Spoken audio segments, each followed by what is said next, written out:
Welcome back to the Bears Baseball Network. Today we have our catcher, pitcher, and outfield sleepers and breakouts as we continue our 2025 season preview. So, got a lot of guys to talk about today. Let's jump right into it, starting with our catcher, sleepers, and breakouts. I'll tell you what, catcher is a very interesting position in the Bears right now. I would say not too long ago, maybe 2-3 years ago, catcher was easily the weakest position in the Bears. Now we've got several superstar catchers, but today we're going to be focused on some of the up-and-comers, some of the guys who are maybe in the middle of the pack that we expect to really jump into that star level, and some guys who are maybe prospects that we expect to perform better than expected. If you missed the show last week, sleepers are players that are under the radar. Nobody's going to see them coming, that are going to perform a lot better than expected. Breakouts are guys who are in one tier. To me, the tiers are superstar, star, starter, role player, and prospect. So whatever tier you're in, you're going to jump up 1 or 2 tiers to break out to that next level. So sleepers and breakouts, starting with the catcher position. And KJ, I want to start with you because this is a guy that I think, we try not to overlap any sleepers and breakouts, but this is a guy I think all three of us would have taken, but you got him today. Our sleeper at catcher, Henry Wires-Mueller. Tell me about him. Yeah, I think Henry might be the best on this list defensively already. He's a pretty good defensive catcher. He's got a really good arm. I think the bat is a work in progress right now. Definitely a lot of upside there. He's shown some power. I just think getting into the more Bears approach is going to be a big thing for him. But, he kind of started as not a great catcher. Then he turned into a great catcher. He started as not a very good pitcher. He's turning into a great pitcher, and it's only inevitable that he will become a great hitter. I'll tell you what, he's got size, he's got work ethic, and he's got an unbelievable attitude. This guy is a star in the making, no doubt. Bernie, for your sleeper, going a little bit younger, going a little bit maybe less known. Ben Wilotnick, a guy who, I got to be honest, has had an unbelievable winter. I'll be honest, I didn't really know much about this guy. I forgot his name a couple times back in the fall, but this winter, nobody's forgetting his name anymore, especially if you're around 12U. Tell me about Ben Wilotnick, Bernie. Yeah, another kid that I think definitely has the size for it. But like you said, he's had a great offseason. I think I'm definitely betting on the bat here being the impact of the team. He's definitely an offensive first catcher. His defense has still come a long ways over the course of the winter. But I think this guy is going to be one of the best hitters on the Bell squad. And who knows, maybe at the end of the summer going into the fall, we're talking about this guy as a Rob Cannon in the future. Yeah, Ben Wilotnick, again, kind of like we said about Henry Wires-Mueller. Great attitude, great size, and absolutely great work ethic. I could see this guy, maybe not this year, but in the future becoming a big-time star at that 12U age. I'm going to go with a guy in Mac Weber. Again, a guy who prior to BWL was really kind of a no-name for me. I didn't pay much attention to this guy, at least on the offensive side of things, but I was really, really impressed by his level, his competitive at-bats in the BWL. We've said time and time again how competitive that B-League was from the pitching side. A lot of good pitchers in that league, and I thought Mac Weber was very, very competitive at the plate. Really impressed me, and I think he's going to have a nice sleeper season coming up in 2025. Moving into our breakouts here at the catcher position, I'll go first here. I'm going to go with a guy that I think everybody kind of knows this guy, or at least is starting to know him for his work on the mound, but I think this guy is going to absolutely break out at the plate. I'm going to go with Colby Lair. No doubt, nobody's questioning how much pop this guy has at the plate. This guy can absolutely hit the cover off the ball, but I think he's going to really do it a lot more consistently going into 2025. I told KJ not too long ago, if I were him, I would just throw this guy in the 5 or 6 hole and just leave him. Because this guy, he may not start the season right away, firing all cylinders, but he is going to be an impact player at some point in the 2025 season. Bernie, going to go back to you. This is a guy who I think certainly in the starter. Bernie, a guy who is certainly in the starter category from last year, and I think at times, especially down the stretch, he was maybe in the star category, but you think this guy's going to be a superstar in 2025. Tell me about Joey Burgess. Yeah, like you said, I think he got a big shot last year on Floyd, proved that he could hang with the team. But I think this guy showed in BWL that he's going to be a superstar. I think at times he could have been considered the best hitter on the team last year, but I think more often than not, you're going to look at guys like Willie B, Evan Lancaster, and Joey Burgess as the top 3 hitters in that lineup.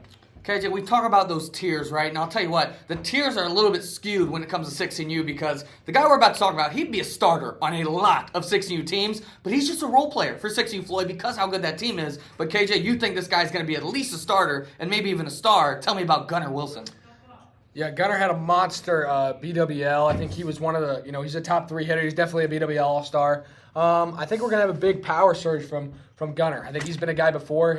He's always swung hard. He hasn't made a lot of contact for. He's a guy who's going to strike out. And I think this year he's going to be a guy who's going to have a lot of extra base hits and be a key contributor to one of the best teams in the Bears. Let's move on to our pitchers, Bernie, our sleepers at the pitcher position. Bernie, you got a guy kind of similar to Gunnar Wilson where I think on a lot of 15U teams, this guy would be a big part of the rotation, but at least last year, this guy was kind of the 5th or 6th starter, a reliever, but you think he's going to have a much bigger impact this season. Tell me about Conrad Comiskey on the mound. Yeah, I think Conrad's going to impact the 60 or the Floyd squad this year. It's kind of hard to put. Yeah, it's gonna be hard for Conrad to exactly take any of some of these top dogs in that Floyd squad. Guys like Evan, Willie B, Velia, top of the order, but Conrad's gonna do his thing at the bottom of the rotation. And I think that when he does get a chance up there, he's gonna make a big impact for the squad.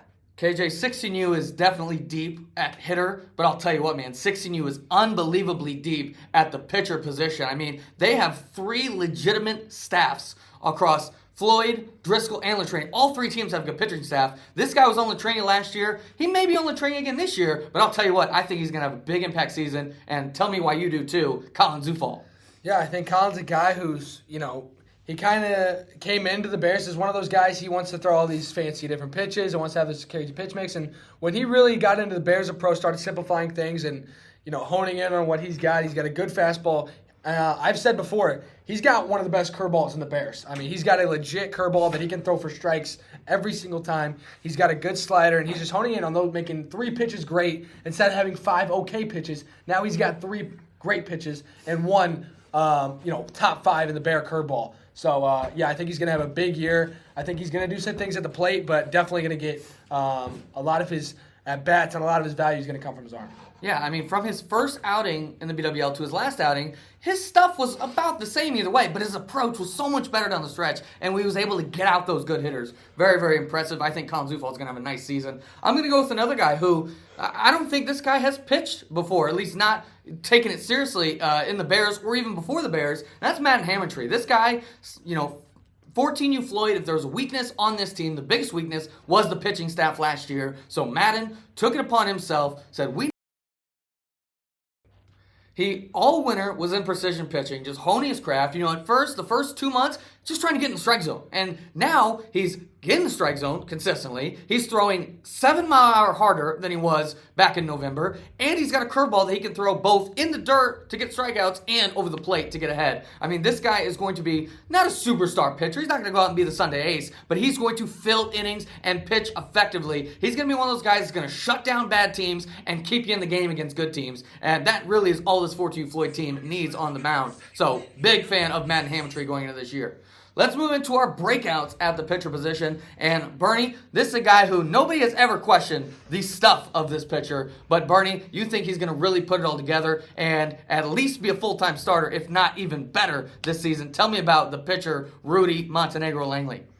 Yeah, obviously his stuff not in question. By far, the hardest thrower at the age, has good off-speed pitches. But, I think last summer and fall, we kind of saw the Rudy was going to be a little inaccurate, right? It's kind of his first couple of times out there. Get his feet wet with it, but going into the second offseason of him wanting to be a good pitcher, I think he's really honed in. If you take away his first BWL start, after that he was great down the stretch, and I think that with his stuff, man, all he's got to do is stay in the zone, and he will be one of the better youth pitchers we have here. KJ, another guy who showed up in droves in the BWL, that was Rowan Damschroeder. He's your breakout. This is a guy who, again, last year, serviceable, solid, filled some innings, but this year, you think he's going to be a full-time starter at least, or maybe even better. Tell me about Rowan Damschroeder. Yeah, I think Rowan's, before this year, has kind of been that guy. When he's on, he's great. But he was on half the time. And I think this BWL, and it's really shown on Tuesdays when he's in pitching. He's been much more consistent in pitching. He's throwing a lot of strikes. He's one of the guys who can throw 3 different pitches for strikes. He's got a good curveball. I've said before, he's got one of the best changeups in the Bears. And he's going to be a big pitcher on, obviously, one of the best teams in the Bears with Bernie.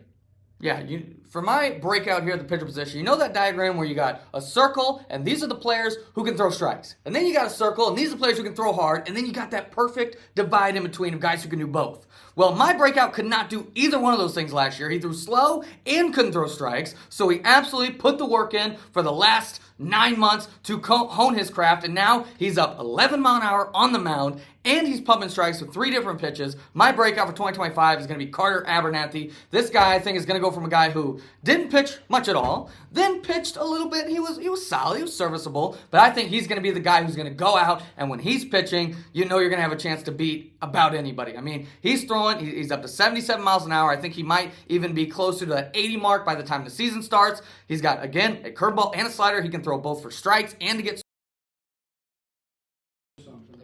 This guy is going to be that kind of guy who's going to go out and just be a force every single outing, be that consistent Sunday ace, or that guy who doesn't lose a game on Saturday. I think whatever role you want to use him in, he's going to be very, very effective. Let's move on to the outfield. We each got 2 sleepers and 2 breakouts from the outfield position. Bernie, let's start with your 2 here in the outfield. 2 guys who I think are definitely more known for their offense than anything else, but 2 guys you think could really kind of form their games overall. Tell me about JR, Welty, and Zane Hall going into this season. Yeah, Zane Hall is on that 12U Bell squad for a little bit now, and this kid is one of the better athletes we have around here. Fast, can hit for power, hit for contact a little bit, but I think that there's another offseason here that he's going to keep getting better and better. He'll be one of the best players on that Bell squad. And then JR, on the opposite end of the spectrum, new kid, hasn't played much competitive baseball in his career, but he has shown, I think, in the first 3 months here that he can hit. It doesn't matter who it's off of. I saw him hit a home run off Owen Lewis from WL, who was my best pitcher last season.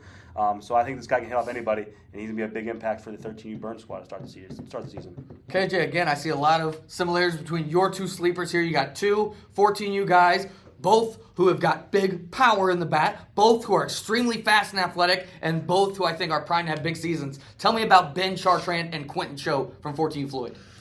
Yeah, I think last year Ben was kind of that defensive specialist, a good runner off the bench. And this year, not only is he better defensively, but his bat is taking huge strides.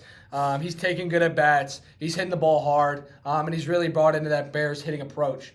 As for Quentin Cho, when you talk about guys who have bought in, this guy's probably number 1 out of the entire organization. I mean, if you ever watch this guy take a star drill, you ever watch this guy take, ground balls, he does everything at 120%. He swings at 120%. He throws at 120%. He does everything at maximum effort, and so he's going to have a monster year. Yeah, big fan of both those players. For me, I'm going to go 2 a little bit more under the radar guys. First up, a guy in Reed Ruscio who, he's been on the uptrend. Since he joined the Bears, when he joined, he wasn't all that involved. He'd show up, once or twice a week when he was supposed to, but didn't really do anything extra. He's really ramped up his participation in the last 12 months and beat his work ethic. And now this guy's really starting to put himself on the map. He got cut in the middle of the BWL season around week 4. After he got picked up, he hit over 600 the rest of the season. I think he got cut in week 4, picked up in week 7, and just mashed the ball when he came back. So this guy, I think he's got a chip on his shoulder. He's really putting the work in. I think he's going to have a nice season. My other guy's a guy who is kind of on that same upward trajectory. A guy who I think, since I've been really working with these 12U guys, at the start of the fall, I thought this guy, he wasn't lazy. He would come in. He would go through the motions. You weren't really picking on for being lazy, but this guy's really amped up his work ethic, and that's Carter Ellers. I mean, I really, again, kind of like I said about a couple of my sleepers, I didn't really have an opinion on this guy, 5 months ago. I could take him or I could leave him. This guy's very quickly become one of my favorite players at 12U. Comes in, work hard. I think the question mark for him is going to be the bat, but I think he's going to play very good defense. At the very least, he's going to be competitive at the plate in 2025.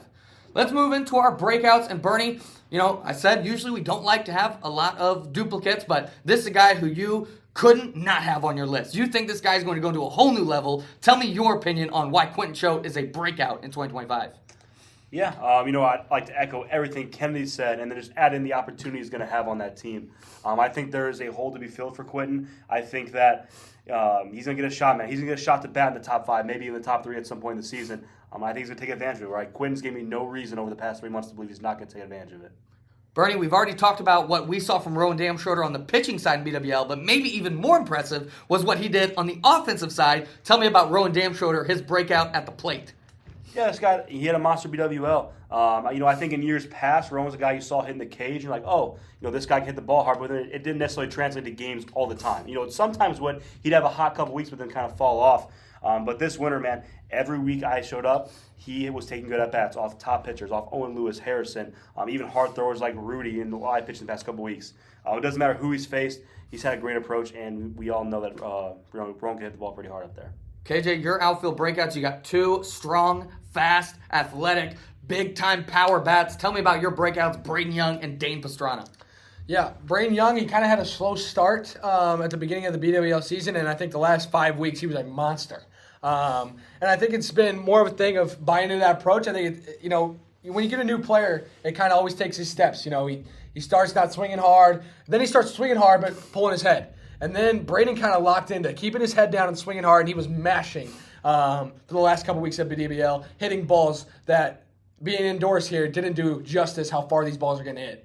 As for Dane Pastrana, he's another guy who very quietly had a monster BWL season. You talk about athleticism, this guy is one of the most athletic players in the Bears. And he's the kind of guy, he can take two terrible swings, and his third swing is going to be a bomb. So Dane's never out at bat. He can hit fastballs, he can hit curveballs, and he plays a very good defensive outfield.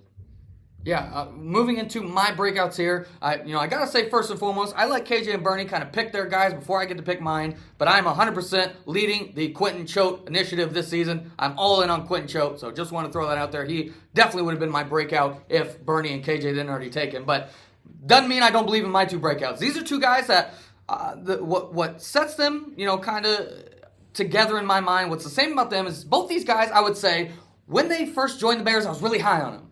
And then, I kind of got a little bit less interested in them. But now, after this winter, I'm back on both these guys' train. They both really kind of bought me back into what they're going to do. And the first guy is Jacob Lowry. This is a guy who I think, again, when he joined the Bears, loved the athleticism, loved the work ethic. Then he kind of got off the rails a little bit for me. He wasn't quite progressing as fast as I thought he was. But this winter, he's really amped up. I believe in the defense. I think he's going to get a chance at least to kind of take that center field job. And I believe in the offense. I think this is one of those guys that, I always say I like guys who've got more power than it looks like they should have based on their body. I think this guy hits for, has a chance at least to hit for a 20% extra base hit percentage if he puts it all together. And another guy who, again, when he joined, I liked him. Then I kind of lost a little confidence in him. But now I'm all back in him, and that's Adam Shockley.